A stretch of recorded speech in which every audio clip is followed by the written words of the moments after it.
Good morning. I have to be brief, but on my way to work today, I had a little bit of inspiration, and right now I'm feeling a lot of emotion.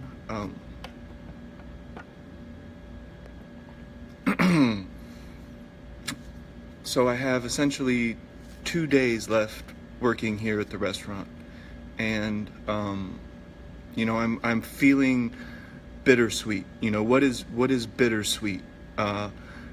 Does Abraham really talk about what it means to feel a huge mixture of emotions at the same time? So I'm operating from that place right now, the place of bittersweet. I'm about to go on this wonderful 90-day journey, but here I am. I'm about to work with my teacher for the very last time in this restaurant.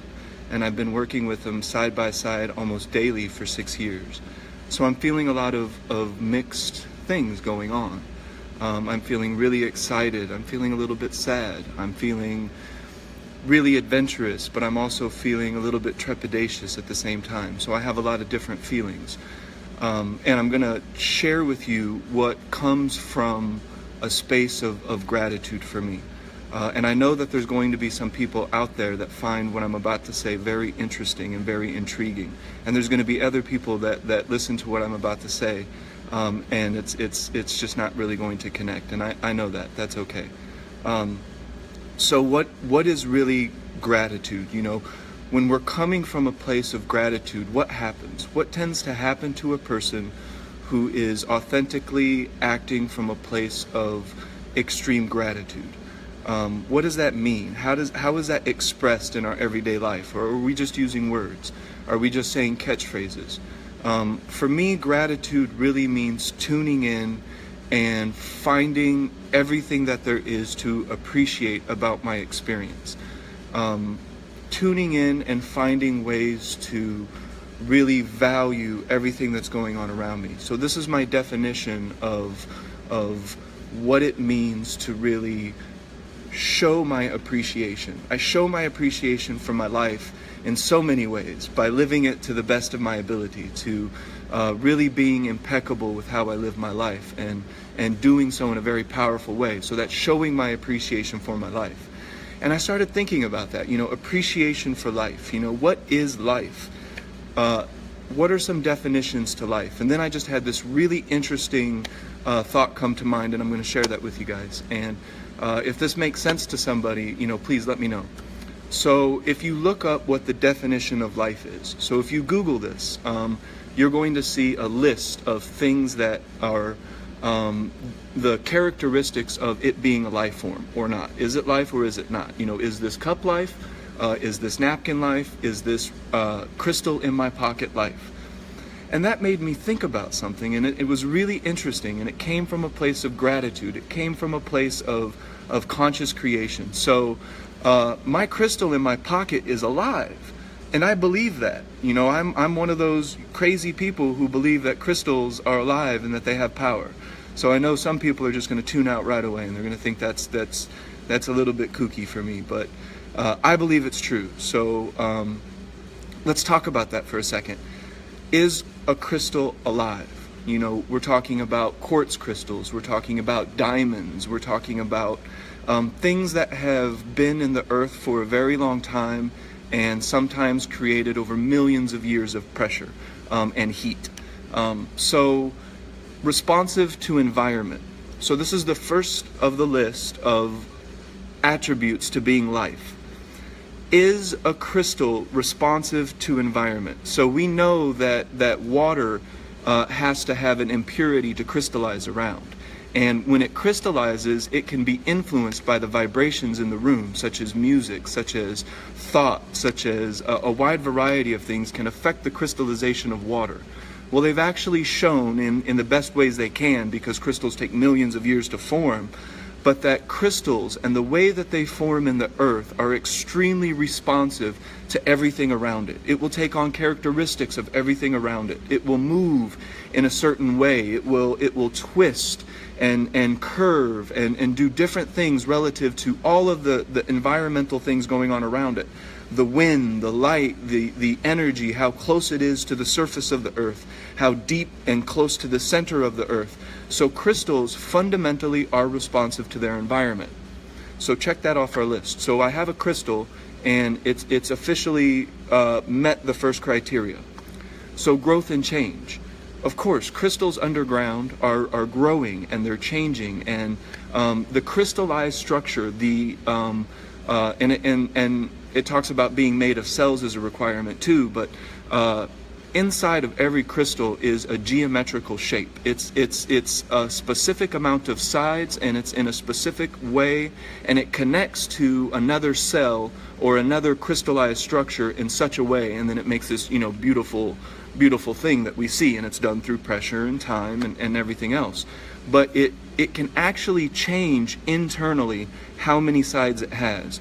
So the internal structure of a crystal can go from 5 to 6, back to 4 to 8 to 12 to 13 to 32 different sides in its geometrical structure.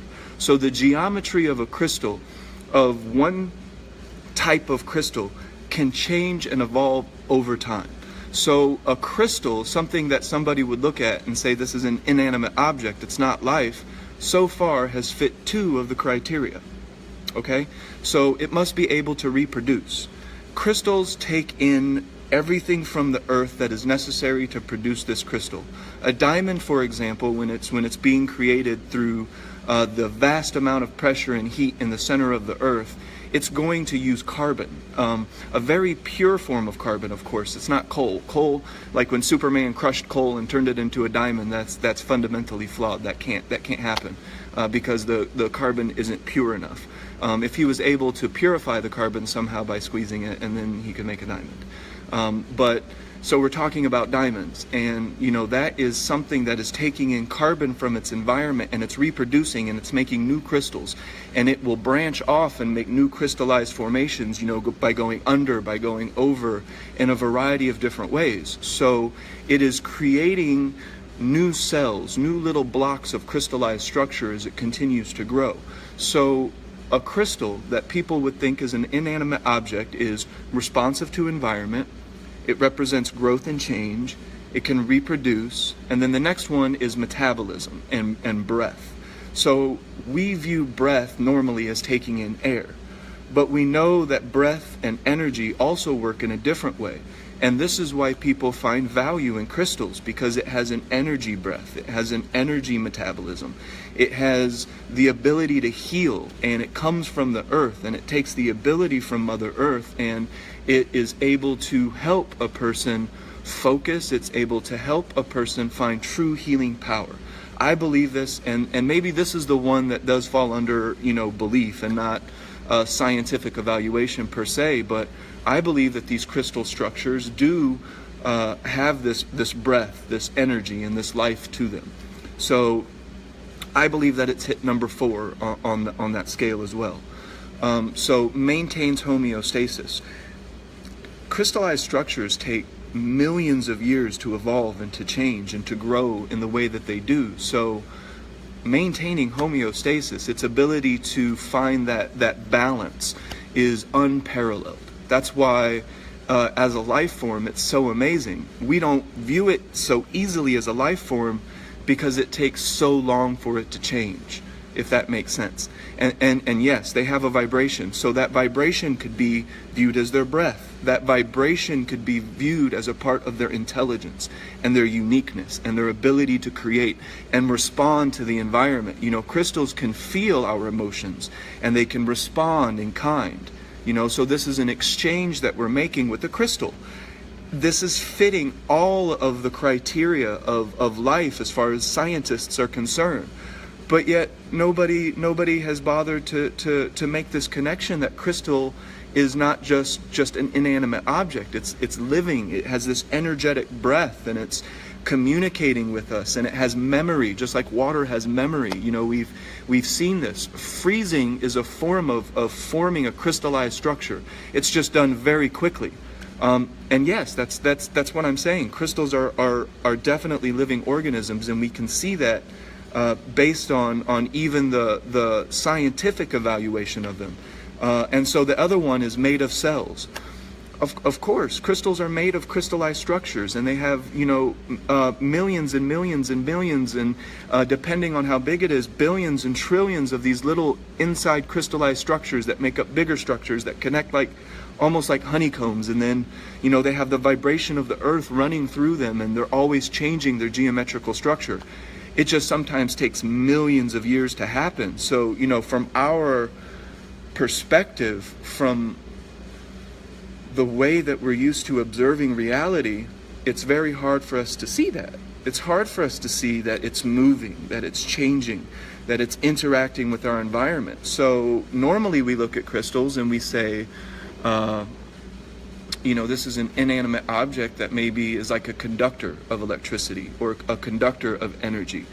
And I don't believe that's true. I believe that you can take all of these scientific measures, apply them to crystals, and it matches. So the other one was passes trails to offspring. Hi, Lisa. Hola. I don't know if I'll be going anywhere that I need to use Spanish. Yeah. Oh, Arizona. So I'll have to brush up on my Spanish. I did maybe 2 or 3 college courses. So yeah, that reminds me, I should probably touch up on where is the bathroom and cerveza. I got that one. But so the last feature was that it passes trails to offspring. So we're able to see that crystals, when they reproduce, will pass on the geometrical structure that they maintain or that they have at that moment. And then the crystallized structures afterwards will start to evolve on their own, in their own unique way, based on their interaction with the environment. So, I mean, let's think about this. So I'm talking, let's say I have a geologist, which I haven't until recently viewed as a real science, because, well, that's another story. But so I'm sitting next to a geologist. He's not real, but I know a geologist, and I'll rap with him about this later. But this crystal, this diamond or this quartz or this you know, rose quartz or any other type of crystallized structure, complex structure, it is meeting all of the criterias of life. It's met every single one of them. And I came to this realization on my own, and then I started researching it, and I'm like, well, of course, anything that I think of, it seems like somebody else has thought of as well. Because, you know, we're all just observing the same nature. And, you know, these things started to come to me because it was coming from a place of appreciation. So when I appreciate life, I really tune into it. You know, I appreciate my crystal. How do I show my appreciation? Because I really tune into it. I really observe it. I really learn from it. I really learn about it. And that's the relationship that I wanted to express. So we demonstrate our love for the earth in a lot of ways. I do. And I know many of you guys do too. It's all about expression of our feeling and our love. And when we receive abundance, of course we want to give abundantly. It's just this perpetual cycle of love and of giving, and the earth is doing that to us and for us. When I look up at the sun and a star, I'm like, it is fitting all of the criteria of life as well. It changes its composition throughout its life. It goes into a supernova and then creates a new and different star. And then from that star we have new planets and new life, and it's moving throughout the universe, and it has homeostasis because it lasts 10 billion years, you know. So the sun itself, I believe, and the earth itself, I believe, is fitting the criteria of life. And I'm operating from this space, right, of peace. And from this space of peace, I'm able to observe these things, and it just, I don't know, it feels really amazing. And I really like this group, and I'm happy that I could share this message, and I can see that it's resonating with you guys. So that's really awesome. I show appreciation for the sun. I watch it every morning, and that's going to be on my 90-day tour. You know, when I'm going across the country, I have a GoPro, and I got such a great deal on it. I knew that this was meant to be, and I can attach the GoPro to the side of the car, and I can just broadcast the sunrise. And I'm not going to say anything, because I may say something before or after, but there's nothing I can ever add to the sunrise. that's the perfection of beauty and life in this experience. And anything I say would just take away from it, but I'll say something before or after it. But I want to visit churches, and I like the structure and the feeling of old-fashioned churches, cemeteries. I hope that doesn't spook people out, but I want to go and visit cemeteries, and I want to see libraries. I really enjoy libraries. Really old-looking ones, old-fashioned ones, but I also really appreciate new and stylish-looking libraries. Those really impress me as well. It's just the power of human creativity in everything that we do, and it's just beautiful in every way. So that's my message today, that when we're operating from this place of gratitude, when we're really feeling it, it changes our perspective. We start to see things... Ooh, almost knocked that over. We start to see things from... Am I coming to Cincinnati? A lot of people are asking me about where I'm going, and a lot of them seem to be on the East Coast. So I think I'm going to try to do just a nice little circle from coast to coast, from sea to shining sea. So yeah, I actually just came from Cincinnati, ironically, and that's on my website. I just came from... Was I in Cincinnati? I stayed in Columbus. Yeah, no. What's some other cities in Ohio? Columbus? Cleveland. I was in Cleveland, not Cincinnati, sorry. Cincinnati's beautiful though. It's right when everything is start to get like mountainous in the Appalachian Mountains. We always go, I think we usually go through Cincinnati when we're going like through West Virginia, and then the last time I think we went through Vermont. That's off topic, I'm sorry.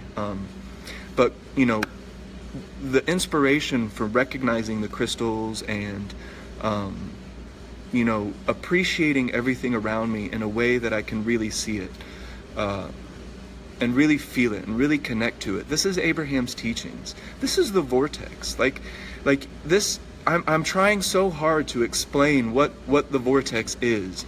So it's really hard to not do it without using dance. Without using movement and poetry and singing, because sometimes I feel like words just fail. So I've been trying to find interesting ways to illustrate where my mind is at when it's in this vortex of creation and creative space and consciousness and awareness and beauty and power. And I love Arizona. That's my place of predilection. Someday I want to tell you guys about my very first vision. And in my visions, I'm out of space and time. I'm in somewhere else completely. And I get to touch into feelings and emotions that I have never accessed before or should have any frame of reference for. So they're very powerful for me. And one of my visions was in the desert. And I know that for some reason the desert is a place of calling for me. So I'm going to Arizona for filming for my I'm making a course on mindfulness for everybody. Mindfulness is a very important aspect to peace. Mindfulness is checking in. If you can't check in, it's very difficult to achieve peace, because you're on the roller coaster. You're along for the ride, which is great sometimes. I love existing in extremes. Making love and doing these things. It's existing in an extreme, and I do it fantastically, and I don't mind. But I also do it from a place of awareness, a place of peace, so I can observe it. And I'm riding the roller coaster while also enjoying the view of the roller coaster in its totality. So that's the space that I operate from most often. So yeah, it's all about perspective and momentum. And as your perspective changes, you see things in a really different and unique way. So that's what I'm trying to share with you guys today, is that the perspective of appreciation, the perspective of gratitude, it really allows you to connect and love things in a really unique way. So, this is the last day I'll ever work with my teacher. And I feel so much beauty from that. That's tough, right? That's a connection is being broken energetically. And we're always just talking about energy and connecting to energy and exchanging energy. That's all we're ever really talking about. Our words are just describing this. In some way, we're just trying to find a clever way to explain that, the exchange of energy. but there's also a beauty to it. You know, there's another aspect to it that I see and that I love and that I embrace, because it's now time for me to fly. And I'm going to come back and I'm going to learn more, and it's not the end of my learning from my teacher. Oh God, like his skill is yeah, no, I'm not that arrogant to say that I have nothing left to learn. That's absurd. But there is a moment where you go into the wilderness with your sword, and it's just you and your naked ass and your sword, and you make your life for a little while, and you come out of that forest. Hopefully you don't still have a naked ass. You found something to cover with, but you come out of that forest with that sword, but that sword's not a sword anymore. It's you. It's a part of you. There's no end of you and beginning of the sword, or vice versa. And that's sort of what this journey is for me, if that makes sense. You know, this is a trip for me into the unknown and the unknowable, and it makes me a little bit cautious. I'm not worried, because I believe and I know that I'll be okay. And whatever happens for a reason, even if it's to inspire other people along the way, or inspire my family in some way, or inspire, you know, somebody from this group. It doesn't matter. It's all about sharing and operating from that place of power and momentum, and operating from a place of creativity. When you do that, it's just like, what is there not to appreciate? I walk outside and I check into the light right away. Like even the lighting in this space, like the sun comes in so beautifully because it's an unobstructed view of the east, and I love the sunrise, so I get to see the sunrise in such a magical way. And I never ever walk into a room without checking into the light. The light, I love it. Like I can experience the visceral reality of it. Like I feel the lighting. I'm rambling now, so I'll get out of here, because you know, it is my second to last day, so I should probably do some work and make sure the place is clean before I leave. And you know, I have some goodbyes to say to some people, and you know, that's a mixed bag, right? I'm sure you guys can understand that. It's a mixed thing. And so you're seeing contrast for Ernest. You know, I vibrate very high. I have a lot of power. I create like a madman. It's sometimes it's overwhelming what I attract, and it's sometimes overwhelming when I attract things that I didn't even realize I needed or wanted until I had. And what I'm experiencing feels really uncharted, and I haven't really read much about it. I haven't really been able to hear, you know, from a guru or from a spiritual teacher what I'm experiencing. It feels very authentic and new, and I feel really inspired to share it. So I really appreciate being able to share my mind. That's something I really value. So when I do this, I try to really give you guys the best I can. It's the best. You know, I don't get to see the sunset as much, Robin, but I get to see the sunrise. And they have beautiful energies, both unique to their own. They're the cracks into the world. It's the moment between dream and wakefulness. You know, it's that moment between illusion and reality, the sunrise and the sunset. It's that breakage point. It's that point where there is no real, there is no illusion. We're right there in the middle of it, you know. So both the sunset and the sunrise are times of immense power. And, you know, people ask me, Ernest, what can I do? What's one thing I can do? I'll tell you right now. Make a commitment to either watching the sunrise or the sunset for 1 year, and you will change your life. Your energy will be changed in such... That's so simple, but, you know, maybe some people just can't do that. And then, you know, I'll make a different recommendation, but that's definitely one.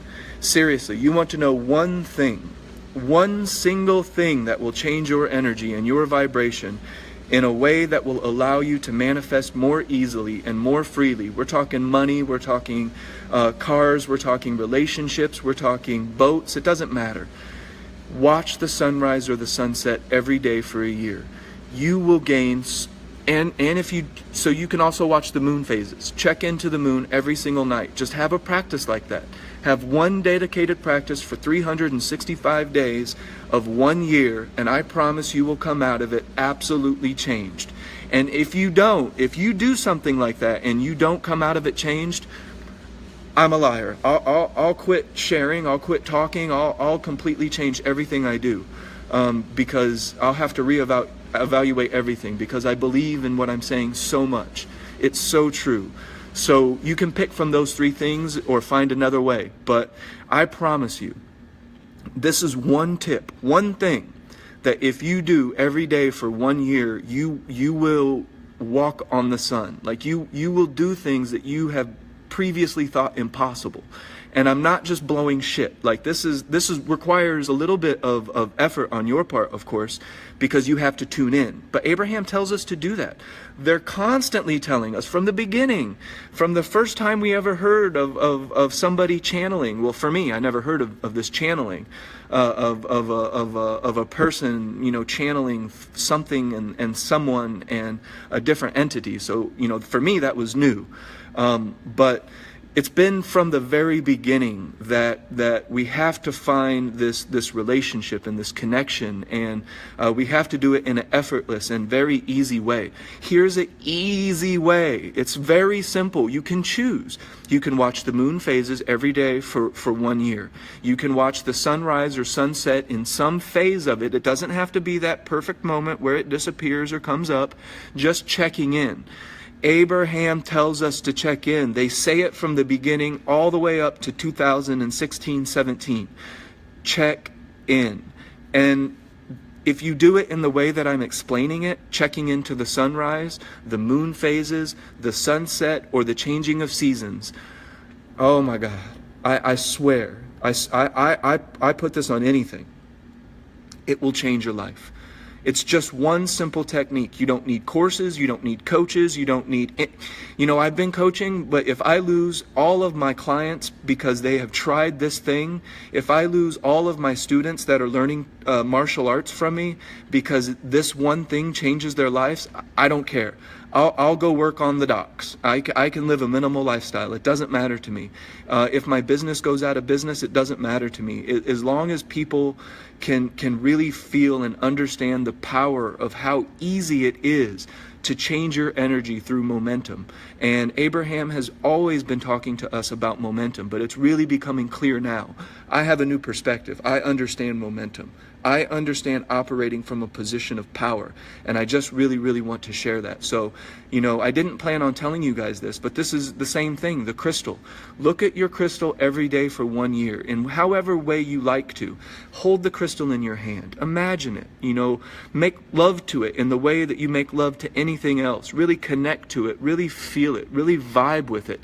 That is a daily practice that's easy as pie. And it can be unique to you. So you can do the crystal in your hands. You can watch the sunrise. You can watch the sunset. You can watch the moon phases change every single night. You can watch the stars as they traverse through the sky. Find one, people call them constellations, but they're not constellations. But I don't want to get technical, so we'll call it a constellation. Watch the constellation as it moves through the sky every single day, every single night, that there's not overcast, of course. And if there is overcast, just imagine it. Find one thing that's true to your character, true to your personality. Maybe it's painting, maybe it's boxing, maybe it's playing chess, maybe it's making love to your favorite person, you know, whatever it is. Find one thing, do it every single day that you really, really enjoy, no matter how big, no matter how small, and it will change your life forever. It will change your vibration and your frequency, that everything will be different. And you can do it in a super duper, really unique, really special way. I did it first by watching the sunrise, and I can share that with you. And anybody who knows me from 2011 knows that I made that New Year's resolution at the beginning of 2011. I wanted by 11/11/11 to be able to say that I have changed my energy, that I understand the principles, I'm willing to apply them, and I'm going to do it. And I did it. And the way that I began was I made the promise to myself, and it was less of a promise but more of an agreement, that I was going to agree to keep this thing, to keep this bargain with myself. And that's how I did it. You can do it in however way you want to, but it changed me. And on 11/11/11, I felt an energetic shift that someday I'll have to give a 2-hour Facebook Live about, because it's real. I wrote it down after it happened, and everything from that point has been just magical, like amazing. And I can't go into it right now because I'll break the internet. Yeah, so crystals cleanse, crystals recharge. That's the interaction that they're having with us, right? The moon can recharge. The moon can give us energy. They can interact with us. Once again, they're filling all of the criteria of being life. What is life? Some people, quite frankly, are not fitting this. Maintains homeostasis, please. Anyway, I'll leave it at that. But thank you so much for letting me share here. I feel a lot of love, and I hope to share that with people, inspire people, and that's all I can do. I can just be my most authentic, true, and fun, and exciting, and adventurous self. I can throw caution to the wind and make love to my life and make love to every single person I interact with in some way. You know, I'm going to connect with every person I meet with in some way. I have so many soulmates. I have so many connections to make with people. So I really have a lot of love for each and every one of you. I love people. I love this life. It's such an adventure, and I'm really happy to be here. I really am. So please follow my journey if you find anything I'm saying interesting. I'm making a page. It's not a group or anything like that. It's not going to take away from anything. It's just a way to follow those sunrises, and when I go walking and hiking, because I want to walk about 15 miles a day on my journey, because I love hiking. I feel like a kid when I walk, so I walk a lot. I love it. So I'll be documenting all of that. You can go to my website and check it out. I'm producing courses for free because I want to have like an 80 to 20% ratio between free and content that's a little bit deeper, that requires a little bit more explanation. And that requires a little bit more of an energetic exchange. So I have that 20% that I'll be offering, but I really want to focus on that 80% for people who need to know more about mindfulness, for people who need to know more about how to check in, for people who need to know more about checking their emotional scale, for people who need to know what connection feels like, for people who need to know how to operate from the vortex. And I'm just here to share.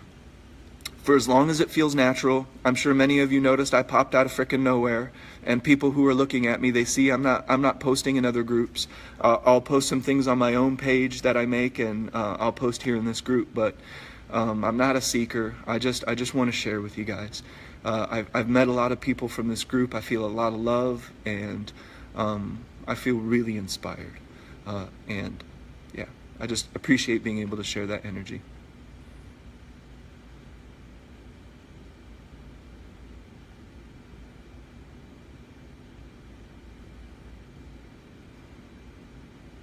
All right, I'll see you guys later. Got to do some work.